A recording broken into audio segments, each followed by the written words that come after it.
Hello friends, ओम श्री गणेशाय नमः। जय श्री कृष्णा। आप सभी का स्वागत है आपके अपने यूट्यूब चैनल पर। फ्रेंड्स, आज हम आपको इस वीडियो में बताने जा रहे हैं अश्विन मास की कृष्ण पक्ष की इंदिरा एकादशी, जिसे पितृ एकादशी के नाम से भी जाना जाता है, की पौराणिक व्रत कथा, पूजा विधि, व्रत के नियम, महत्व, शुभ मुहूर्त और इंदिरा एकादशी के दिन सर्व कार्यों की सिद्धि के लिए किए जाने वाले उपायों के बारे में। फ्रेंड्स, वीडियो शुरू करने से पहले आपसे रिक्वेस्ट है, अगर आप हमारे चैनल पर नए हैं और आपने अभी तक चैनल को सब्सक्राइब नहीं किया है तो प्लीज सब्सक्राइब कीजिएगा चैनल को, साथ ही प्रेस कीजिएगा बेल आइकन को, जिससे नए वीडियो से रिलेटेड नोटिफिकेशन आपको तुरंत प्राप्त हो सके। और वीडियो पसंद आने पर वीडियो को लाइक और शेयर जरूर कीजिएगा ताकि सभी भक्तों को इस वीडियो का लाभ प्राप्त हो सके। और कमेंट बॉक्स में जय श्री कृष्णा जरूर लिखिएगा। पितृ पक्ष में पड़ने वाली एकादशी इंदिरा एकादशी के नाम से जानी जाती है।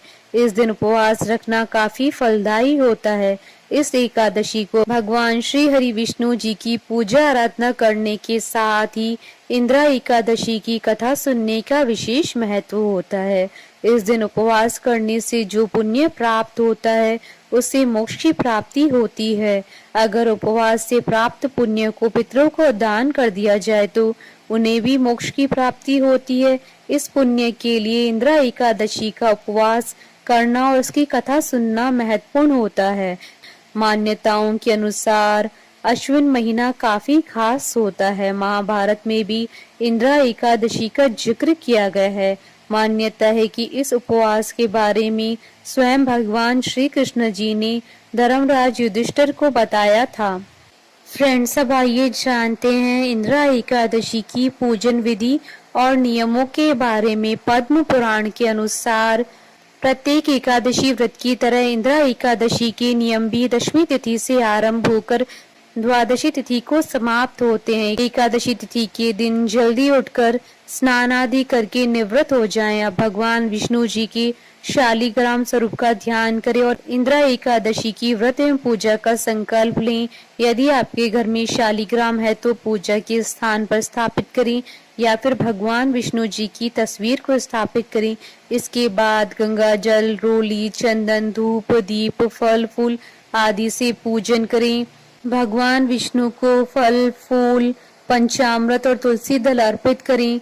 उसके पश्चात इंदिरा एकादशी की महात्म्य की कथा सुने या पढ़ें। इस दिन विष्णु सहस्त्र नाम का पाठ करना बेहद फलदायी माना जाता है। इस दिन पूर्ण रूप से जलीय आहार लें अथवा फलाहार लें तो इसके श्रेष्ठ परिणाम मिलेंगे। इस दिन फलाहार का दान करें और गाय को भी फल आदि खिलाएं। अगले दिन प्रातः निर्धन लोगों को भोजन जरूर कराएं, वस्त्र आदि दान करें, फिर स्वयं भोजन करके व्रत का समापन करें। इस दिन मन को ईश्वर में लगाएं, क्रोध न करें और असत्य न बोलें। शास्त्रों में बताया गया है कि जो सात्विक आचरण करते हैं उन्हें पुण्य की प्राप्ति होती है। इस दिन लहसुन, प्याज, बैंगन, मांस, मदिरा, पान, सुपारी और तंबाकू से भी परहेज रखना चाहिए। फ्रेंड्स, अब आइए जानते हैं इंदिरा एकादशी के शुभ मुहूर्त के बारे में। हिंदू पंचांग के अनुसार साल 2023 में इंदिरा एकादशी 10 अक्टूबर 2023 मंगलवार के दिन है। एकादशी तिथि प्रारंभ होगी 9 अक्टूबर 2023 को दोपहर 12:36 पर और एकादशी तिथि का समापन होगा 10 अक्टूबर 2023 को दोपहर 3:08 पर और व्रत पारण का समय रहेगा 11 अक्टूबर 2023 को सुबह 6:24 से सुबह 8:44 तक और हरिवासर समाप्ति का समय रहेगा 11 अक्टूबर 2023 को शाम 5:34 पर।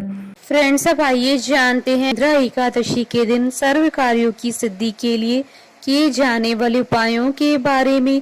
एकादशी के दिन भगवान विष्णु जी की पूजा के दौरान पीले रंग के पुष्प अर्पित करने चाहिए।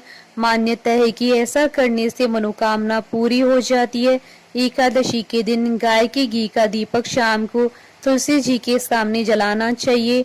मान्यता है कि ऐसा करने से घर में सुख शांति बनी रहती है। एकादशी के दिन पीले रंग के वस्त्र, अनाज और फल अर्पित करने चाहिए। बाद में यह सब चीजें गरीबों को दान करनी चाहिए। मान्यता है कि ऐसा करने से भगवान विष्णु जी की कृपा हमेशा आप पर बनी रहती है। मान्यता है कि पीपल के पेड़ में भगवान विष्णु जी का वास होता है। एकादशी के दिन पीपल के पेड़ पर जल अर्पित करने से आर्थिक स्थिति सुधरने के साथ साथ कर्ज से मुक्ति मिलती है। इंदिरा एकादशी पर भगवान विष्णु जी को खीर का भोग लगाना चाहिए। खीर में तुलसी के पत्ते भी डालकर भोग लगाएं। इससे घर में शांति बनी रहती है और परिजनों के बीच भाईचारा बना रहता है। फ्रेंड्स, अब आइए प्रारंभ करें इंदिरा एकादशी की कथा। धर्मराज युधिष्ठिर कहने लगे कि हे भगवान, अश्विन कृष्ण एकादशी का क्या नाम है, इसकी विधि तथा फल क्या है, सो आप कृपा कर कर कहिए। भगवान श्री कृष्ण कहने लगे कि इस एकादशी का नाम इंदिरा है। यह एकादशी पापों को नष्ट करने वाली तथा पितरों को अधोगति से मुक्ति देने वाली होती है। हे राजन, ध्यान पूर्वक इसकी कथा सुनो। इसके सुनने मात्र से ही वाजपेयी यज्ञ का फल मिलता है। प्राचीन काल में सतयुग के समय में महिष्मती नाम की एक नगरी में इंद्रसेन नाम का एक प्रतापी राजा धर्म पूर्वक अपनी प्रजा का पालन करते हुए शासन करता था। वह राजा पुत्र पौत्र और धन आदि से संपन्न और विष्णु जी का परम भक्त था। एक दिन जब राजा सुख पूर्वक अपनी सभा में बैठा था तो आकाश मार्ग से महर्षि नारद उतरकर उनकी सभा में आए। राजा उन्हें देखते ही हाथ जोड़कर खड़े हो गए और विधि पूर्वक आसन व अर्घ्य दिया। सुख से बैठकर मुनि ने राजा से पूछा कि हे राजन, आपके सातों अंग कुशल पूर्वक तो हैं, तुम्हारी बुद्धि धर्म में और तुम्हारा मन विष्णु भक्ति में तो रहता है। देवर्षि नारद की ऐसी बातें सुनकर राजा ने कहा, हे महर्षि, आपकी कृपा से मेरे राज्य में सब कुछ कुशल है तथा मेरे यहाँ यज्ञ आदि कर्म सुकृत हो रहे हैं। आप कृपा करके अपने आगमन का कारण कहिए। तब ऋषि कहने लगे कि हे राजन, आप आश्रय देने वाले मेरे वचनों को सुनो। मैं एक समय ब्रह्मलोक से यमलोक को गया। वहाँ श्रद्धा पूर्वक यमराज से पूजित होकर मैंने धर्मशील और सत्यवान धर्मराज की प्रशंसा की। उसी यमराज की सभा में महान ज्ञानी और धर्मात्मा तुम्हारे पिता को एकादशी का व्रत भंग होने के कारण देखा। उन्होंने संदेशा दिया है, सो मैं तुम्हें कहता हूँ। उन्होंने कहा कि पूर्व जन्म में कोई विघ्न हो जाने के कारण मैं यमराज के निकट रह रहा हूँ। सो हे पुत्र, यदि तुम अश्विन कृष्ण इंदिरा एकादशी का व्रत मेरे निमित्त करो तो मुझे स्वर्ग की प्राप्ति होगी। इतना सुनकर राजा कहने लगा कि हे महर्षि, आप इस व्रत की विधि मुझसे कहिए। नारद जी कहने लगे कि अश्विन मास की कृष्ण पक्ष की दशमी तिथि के दिन प्रातः काल श्रद्धा पूर्वक स्नान आदि से निवृत्त होकर पुनः दोपहर को नदी आदि में जाकर स्नान करें।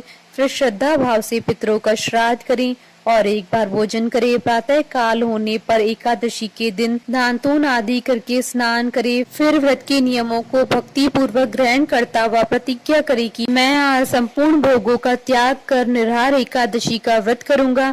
हे अच्युत, हे पुंडरीकाक्ष, मैं आपकी शरण में हूँ, आप मेरी रक्षा कीजिए। इस प्रकार नियम पूर्वक शालिग्राम की मूर्ति के आगे विधि पूर्वक श्राद्ध करके योग्य ब्राह्मणों को फलहार का भोजन कराएं और दक्षिणा दे। पितरों की श्राद्ध से जो कुछ बच जाए उसको सूंघ कर गो को दें तथा धूप दीप गंध पुष्प नेवद आदि सब सामग्री से ऋषिकेश भगवान का पूजन करें। रात में भगवान के निकट जागरण करें। इसके पश्चात द्वादशी के दिन प्रातः काल होने पर भगवान का पूजन करके ब्राह्मणों को भोजन कराएं। भाई बंधुओं, स्त्री और पुत्र सहित आप भी मौन होकर भोजन करिए। नारद जी कहने लगे कि हे राजन, इस विधि से यदि तुम आलस्य रहित होकर इस एकादशी का व्रत करोगे तो तुम्हारे पिता अवश्य ही स्वर्गलोक को जाएंगे। इतना कहकर नारद जी अंतर ध्यान हो गए। नारद जी के कथनानुसार राजा द्वारा अपने बांधुओं तथा दासों सहित व्रत करने से आकाश से पुष्प वर्षा हुई और उस राजा का पिता गरुड़ पर चढ़कर विष्णु लोक को गया। राजा इंद्रसेन भी एकादशी के व्रत के प्रभाव से निष्कंटक राज्य करते हुए अंत में अपने पुत्र को सिंहासन पर बैठाकर स्वर्गलोक को गया। हे युधिष्ठिर, यह इंदिरा एकादशी के व्रत का महात्म मैंने तुमसे कहा। इसके पढ़ने और सुनने से मनुष्य सब पापों से छूट जाते हैं और सब प्रकार के भोगों को भोग कर वैकुंठ को प्राप्त करते हैं। बोलिए भगवान विष्णु जी की जय, सनातन धर्म की जय। हमारे साथ इस वीडियो में अंत तक बने रहने के लिए आपका धन्यवाद। ओम श्री गणेशाय नमः। जय श्री कृष्ण।